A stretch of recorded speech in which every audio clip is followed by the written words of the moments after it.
just brought on a new partner. Shout out to you, Scott and Lori. Beautiful property in Utah. It's 6 bedrooms, and there's not a lot of 6-bedroom properties in this area. In fact, there were only 5 back in 2022, and now in our comp set, there are 14. So if you look at those numbers, that's actually a 180% increase. That might sound like a lot, right? But we got to remember the popularity with short-term rentals has also grown, and so people are discovering it and people are using it more than they were in the past. So I would say depends on the market, of course, but you should expect an average increase in supply just year over year because more people are staying in short-term rentals. Welcome back to the Short-Term Rental Riches podcast. I'm really happy you're here again. So supply is fundamental to our analysis with any investment, right? We have supply and we have demand, and we always want to have more demand than we do supply. It hasn't always been really easy to find out how much supply is actually in our market, but it is now. So I want to talk about 2 ways where you can find it and to sort of understand it a little bit more. Anyone can do this, I promise. It's really easy. But before we do that, I just want to remind you that we've talked about a lot on this podcast already. If you're just joining us for the first time, you can find all of our prior episodes at strriches.com, as well as tons of free ebooks, all kinds of downloads and freebies, stuff that we've used to manage tens of thousands of guests in my properties and then the properties we're managing for others. So we did talk specifically about supply and 6 reasons why supply might be going up in your market. That's episode number 220. And then we also talked about the other side of that, why demand might be increasing in your market, which is a good thing. And that is in episode 215. So go back and check those out if you haven't already. This week, we're talking about where to find those actual numbers and how to make sense of them. Okay, so first things first, where do we find the amount of active listings in our market, in our submarket, and our zip code? We're going to get into the nitty gritties here. The first one, and this is no surprise if you've been tuning in for a while, is on pricelabs.co. That's what my team and I use to manage all of our properties in our portfolio for our pricing. There's a ton of good data. So that is one place where you can definitely find it. I'm going to let you know exactly how here in a quick second. But before I do, a lot of you have heard of AirDNA. And AirDNA also has this information, although the subscription is a little bit more expensive. And as far as I can tell, it's not as accurate as PriceLabs. So you can now get access to AirDNA on a monthly basis. So if you're exploring some markets, this is a good place to start, as little as $40 per month, or they have much lower monthly fees if you sign up for a year. That's at the time of this recording. Of course, if you're just doing market research, you don't need an annual subscription. So just keep that in mind. They do have the number of active listings on there, but we're going to jump into PriceLabs because in my experience, this is much more accurate. Okay, so hopefully you have a PriceLabs account already. If you don't, it's super easy to integrate. You just go to pricelabs.co. You can link directly with your Airbnb listing, and it's not an expensive subscription. It's well worth the money. They have so many features. You may be using another tool like Beyond Pricing or Wheelhouse, and if you are, the things that we're going to talk about in here should apply to those as well, although you might be going to a slightly different spot in those tools to find this data. So once you've got a PriceLabs account, you're going to need to subscribe to one other thing, and that is a market dashboard.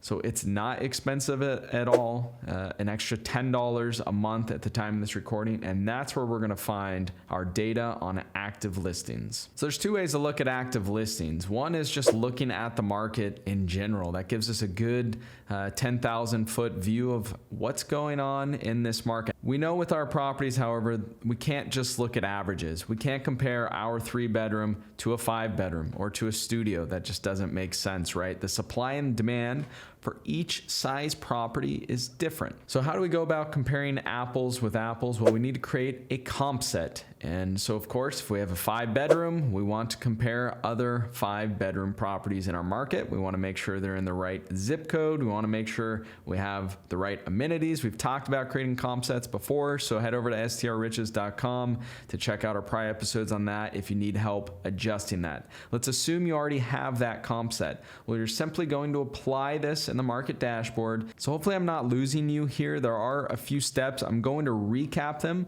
but either way, even if I'm losing you, this is going to help us understand exactly what we need to know in terms of supply and demand. So let's assume we're comparing apples to apples. Well, we can simply just go to our market dashboard and we can see the amount of active listings. But we can't stop there, right? The first thing is, what is an active listing?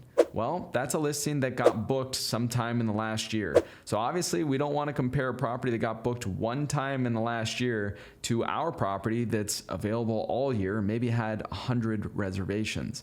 So again, we can filter this out in our comp set. There is a setting there that talks about active nights listed. I like to scroll to at least 250 days actively listed, but preferably all year long, right? And so this depends on your property, depends on the seasonality. Remember, Price Labs doesn't know if an owner is blocking the property. They just assume all blocks are occupancy and reservations. And so some of these more seasonal places where you have owners staying in their properties, maybe blocking for 3 months, maybe in those situations, the average active nights is a little less. But just to make it simple, you want to compare properties that are active throughout the year. Okay, so we got our comp set up and we can simply just look at this metric right under the market dashboards. It says active listings and we know that it's comparing apples to apples. So let's say it says 15% increase. Is that good? Or is that bad? Let's dig a little bit deeper. First of all, you can scroll down a little bit. There's going to be a show hide graph button, and then that will allow you to go back and look further in the past. So that metric right at the top is just telling you year over year, but you want to go back 2 years, 3 years. So you can do this. You simply just scroll over the graph and you could see, oh, in 2022, there were 105 bedroom properties in this exact comp set. So in this same area, similar properties of mine, there were 100 in 2022, and now there are 150. Is that a bad thing or not? Well, the supply has definitely increased, but we can pull up one other easy little metric to let us know if there's still a lot of opportunity in this market and if we can still charge great prices. And that other metric is RevPAR. And yes, we've talked about this before, but if you're new, it's essentially the occupancy multiplied by the average daily rate. So let's say our listings increased by 15%, but our RevPAR increased by 20%. That's great news, right? That means that this market is sustaining that new supply, that more properties have been added, but all the properties in the market on average are still earning more than they were before. That's great news. And so we can simply just look at these two things. We can look at the increase in supply or the decrease compared to our exact type of property. Remember, we want to compare apples to apples year over year. We can take that percentage increase or decrease and we can compare it against the difference in RevPAR for those same time frames. I know that sounds a little complicated. Pause this episode, go back and review it, pull up your market dashboard on Price Labs. It's not that complicated. I promise you, it really only takes you a few minutes.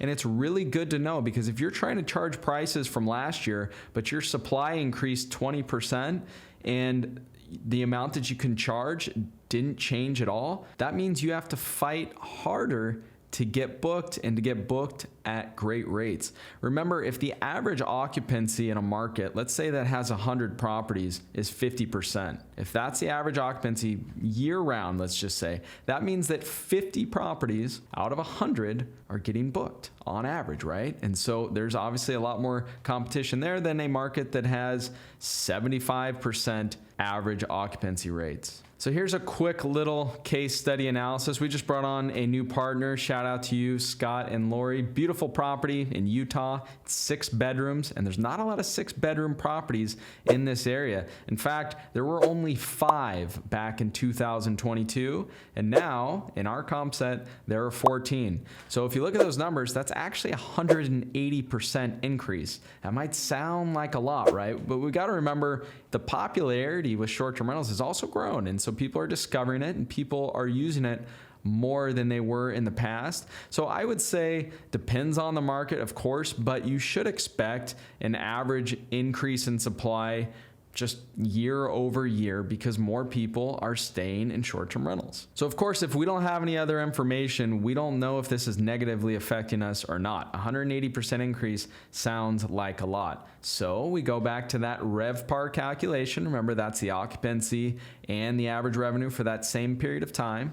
And we can see that the average RevPAR increased 23%. That is great news for us. That's great news for Scott and Lori. That means that the market is not oversupplied, right? Because we were able to more than double listings in that market, double the amount of options that people have to book. But at the same time, each of those properties on average was able to earn a little more and have a little higher occupancy. So of course, not all properties are created equal. There's so many things that make them different. The way you manage them, your reviews, all of those things have a huge impact. Two properties can be very similar but operate very differently. So hopefully that gave you a little bit of insight. Again, if you haven't checked how many active listings are in your market recently, I highly suggest that you do it because you might still be trying to charge prices from a year or 2 years ago or something similar without really knowing if you can. And knowing our active listings and knowing if the market is allowing for them or if the market is oversupplied, that is crucial to our whole strategy. Again, you can find all of our prior content at strriches.com. We talk about pricing a lot. I hope I didn't lose any of you out there. And I hope all of you that have a property already are already using a tool, a dynamic pricing tool like Price Labs. If you're still looking for your first property, well, then this will be essential in your analysis to determine if adding one more listing in that market is going to be profitable for you. Until next time, I hope you have a fabulous week. Want to get on the fast track to financial freedom through short-term rentals? Well, it all starts with the properties you acquire, but you want to make sure that you acquire the right properties. I want to give you my ebook that will show you how to do just that. There is no charge. It's my gift to you for being one of our subscribers. Just go to restmethods.com. That's REST methods.com.